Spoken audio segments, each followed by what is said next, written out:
नमस्कार। आज की इस वीडियो में दैनिक जागरण के संपादकीय से 456 शब्दों के डिक्टेशन को हम लोग लेने वाले हैं। लेकिन अगर आपको ये नहीं पता है कि इन 456 शब्दों की आउटलाइंस क्या होंगी, तो आप हमारे शॉर्ट हैंड टीम ऐप को प्ले स्टोर से डाउनलोड कर सकते हैं। ऐप पर इस पूरे आर्टिकल को शॉर्ट हैंड यानी संकेत लिपि में ट्रांसलेट करके आपको दिया जाएगा। और अगर आपको इस डिक्टेशन की पीडीएफ की ज़रूरत है तो पीडीएफ भी आपको ऐप पर ही मिलेगा। लिंक इसी वीडियो के ठीक नीचे डिस्क्रिप्शन बॉक्स में ऐप का आपको मिल जाएगा। इस डिक्टेशन को हम 3 अलग अलग स्पीड में लेंगे। पहली बार में 70 की स्पीड में, दूसरी बार में 80 की स्पीड में, तो तीसरी और आखिरी बार में इसी डिक्टेशन को हम लोग 90 की स्पीड में लेने वाले हैं। तो 70 की स्पीड में आपका डिक्टेशन स्टार्ट होगा 5 सेकंड के बाद। तब तक के लिए आप रेडी रहें।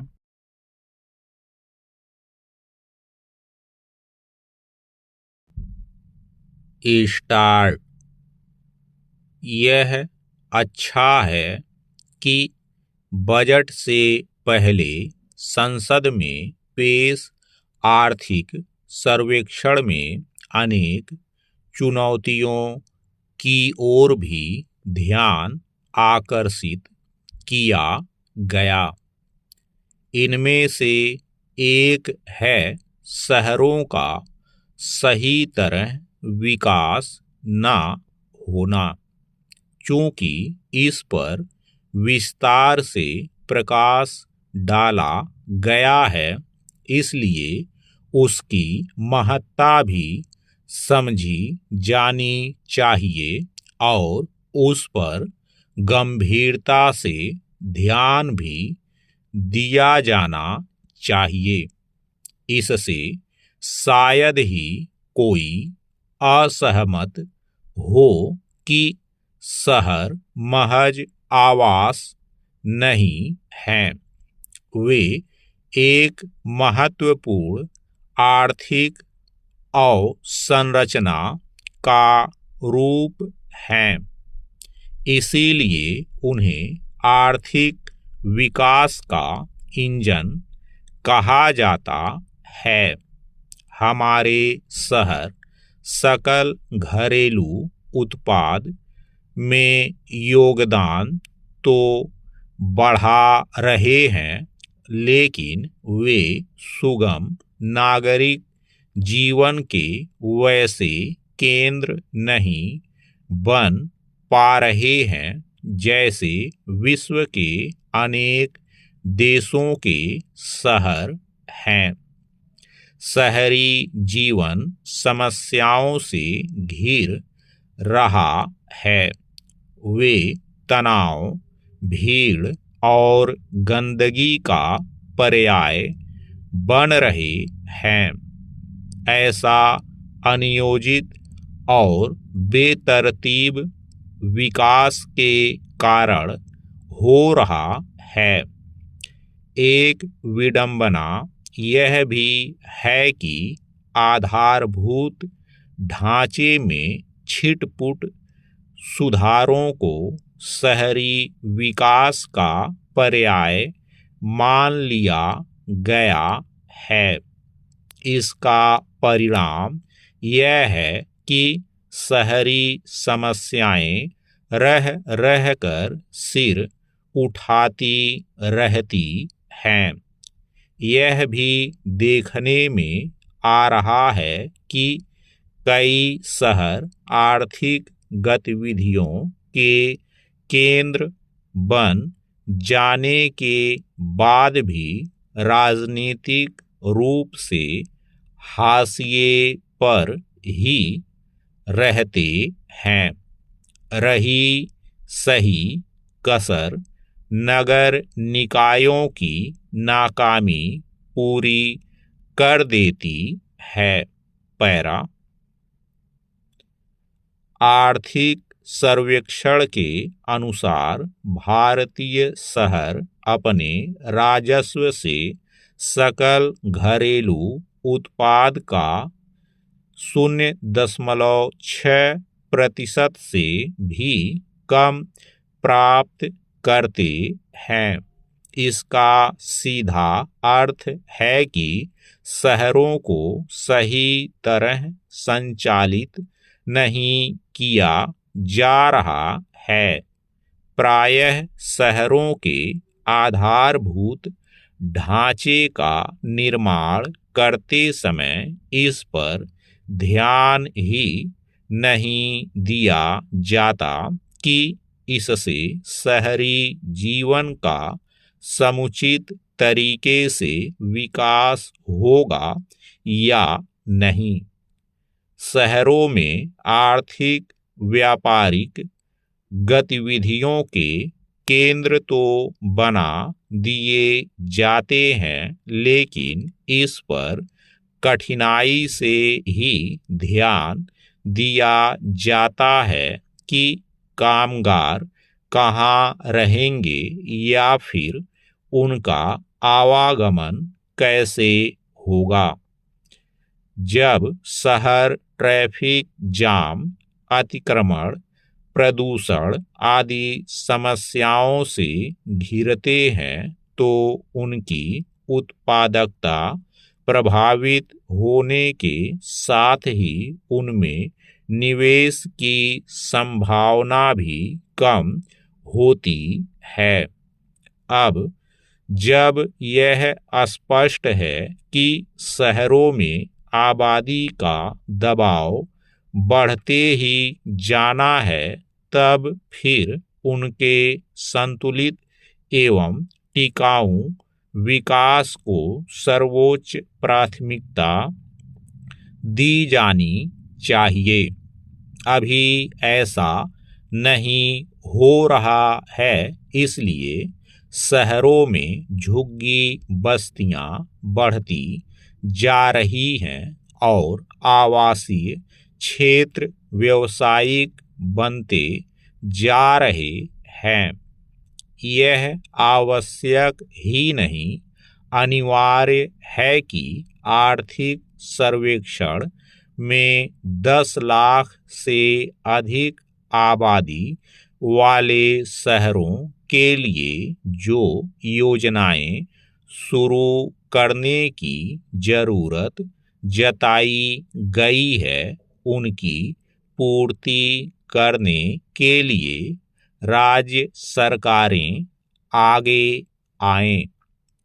वे यह समझें कि अपने शहरों का सही तरह विकास करना उनका ही काम है और यह इसलिए किया जाना चाहिए क्योंकि इससे ही समृद्धि आएगी। स्टॉप। दोस्तों, इसी डिक्टेशन को दूसरी बार में हम लोग 80 की स्पीड में लेंगे और आपका समय स्टार्ट होगा 5 सेकंड के बाद। तब तक के लिए आप रेडी रहें।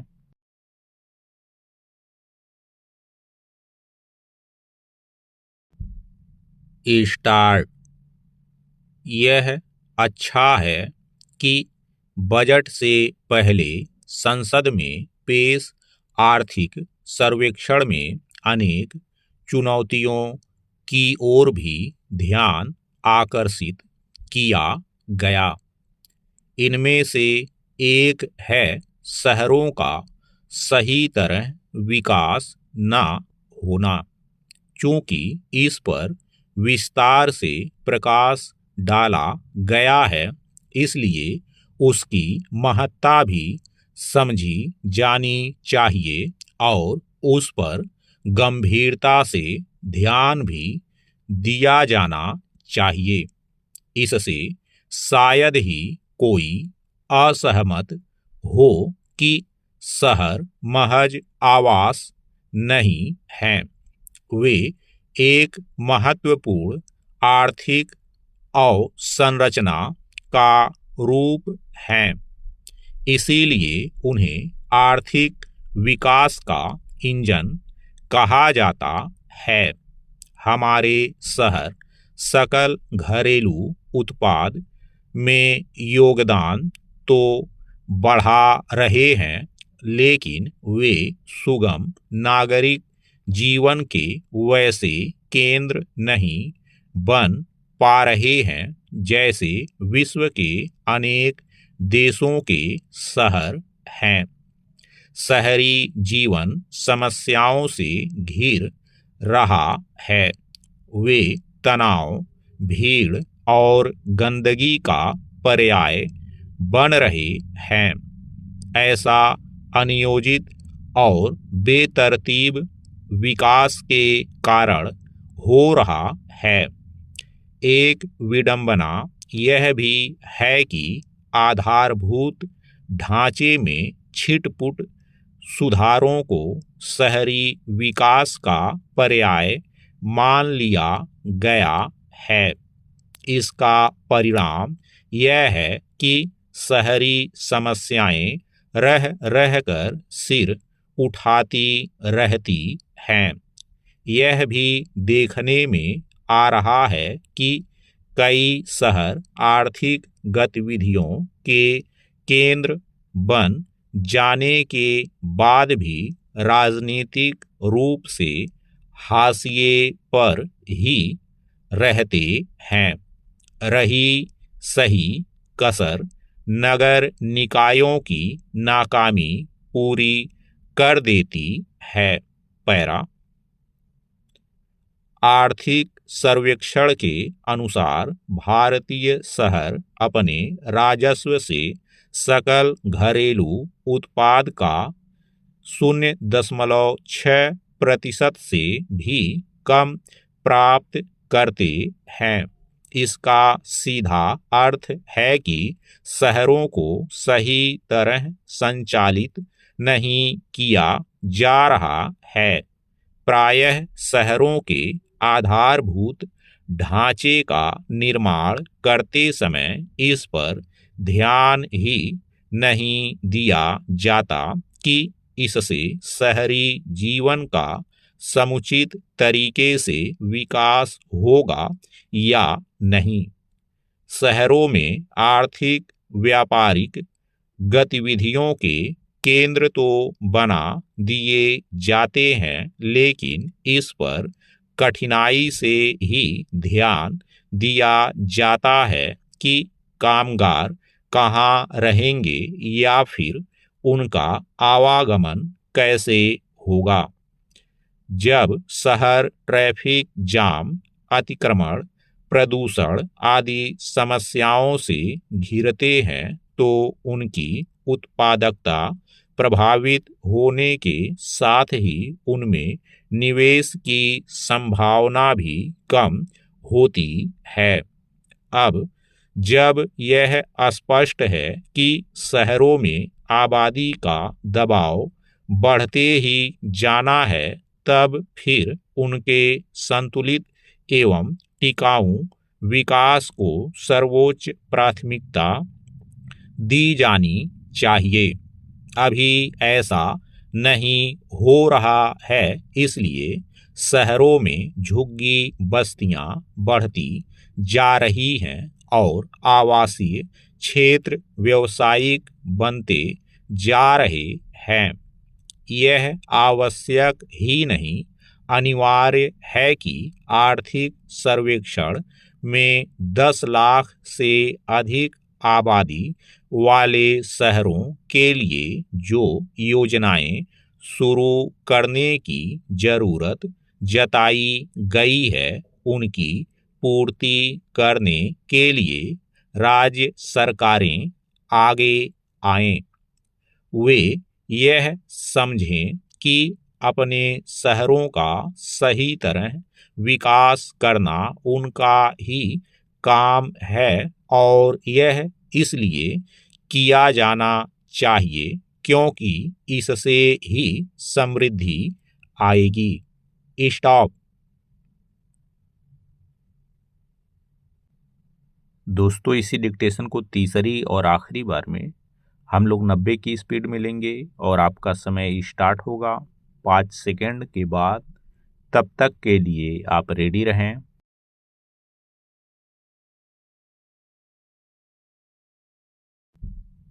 स्टार्ट। यह अच्छा है कि बजट से पहले संसद में पेश आर्थिक सर्वेक्षण में अनेक चुनौतियों की ओर भी ध्यान आकर्षित किया गया। इनमें से एक है शहरों का सही तरह विकास न होना। चूंकि इस पर विस्तार से प्रकाश डाला गया है, इसलिए उसकी महत्ता भी समझी जानी चाहिए और उस पर गंभीरता से ध्यान भी दिया जाना चाहिए। इससे शायद ही कोई असहमत हो कि शहर महज आवास नहीं हैं, वे एक महत्वपूर्ण आर्थिक अवसंरचना का रूप हैं। इसीलिए उन्हें आर्थिक विकास का इंजन कहा जाता है। हमारे शहर सकल घरेलू उत्पाद में योगदान तो बढ़ा रहे हैं, लेकिन वे सुगम नागरिक जीवन के वैसे केंद्र नहीं बन पा रहे हैं जैसे विश्व के अनेक देशों के शहर हैं। शहरी जीवन समस्याओं से घिर रहा है। वे तनाव, भीड़ और गंदगी का पर्याय बन रहे हैं। ऐसा अनियोजित और बेतरतीब विकास के कारण हो रहा है। एक विडंबना यह भी है कि आधारभूत ढांचे में छिटपुट सुधारों को शहरी विकास का पर्याय मान लिया गया है। इसका परिणाम यह है कि शहरी समस्याएं रह रहकर सिर उठाती रहती हैं। यह भी देखने में आ रहा है कि कई शहर आर्थिक गतिविधियों के केंद्र बन जाने के बाद भी राजनीतिक रूप से हाशिए पर ही रहते हैं। रही सही कसर नगर निकायों की नाकामी पूरी कर देती है। पैरा आर्थिक सर्वेक्षण के अनुसार भारतीय शहर अपने राजस्व से सकल घरेलू उत्पाद का 0.6% से भी कम प्राप्त करते हैं। इसका सीधा अर्थ है कि शहरों को सही तरह संचालित नहीं किया जा रहा है। प्रायः शहरों के आधारभूत ढांचे का निर्माण करते समय इस पर ध्यान ही नहीं दिया जाता कि इससे शहरी जीवन का समुचित तरीके से विकास होगा या नहीं। शहरों में आर्थिक व्यापारिक गतिविधियों के केंद्र तो बना दिए जाते हैं, लेकिन इस पर कठिनाई से ही ध्यान दिया जाता है कि कामगार कहाँ रहेंगे या फिर उनका आवागमन कैसे होगा। जब शहर ट्रैफिक जाम, अतिक्रमण, प्रदूषण आदि समस्याओं से घिरते हैं तो उनकी उत्पादकता प्रभावित होने के साथ ही उनमें निवेश की संभावना भी कम होती है। अब जब यह स्पष्ट है कि शहरों में आबादी का दबाव बढ़ते ही जाना है, तब फिर उनके संतुलित एवं टिकाऊ विकास को सर्वोच्च प्राथमिकता दी जानी चाहिए। अभी ऐसा नहीं हो रहा है, इसलिए शहरों में झुग्गी बस्तियां बढ़ती जा रही हैं और आवासीय क्षेत्र व्यावसायिक बनते जा रहे हैं। यह आवश्यक ही नहीं, अनिवार्य है कि आर्थिक सर्वेक्षण में 10 लाख से अधिक आबादी वाले शहरों के लिए जो योजनाएं शुरू करने की जरूरत जताई गई है, उनकी पूर्ति करने के लिए राज्य सरकारें आगे आएं। वे यह समझें कि अपने शहरों का सही तरह विकास करना उनका ही काम है और यह इसलिए किया जाना चाहिए क्योंकि इससे ही समृद्धि आएगी। स्टॉप।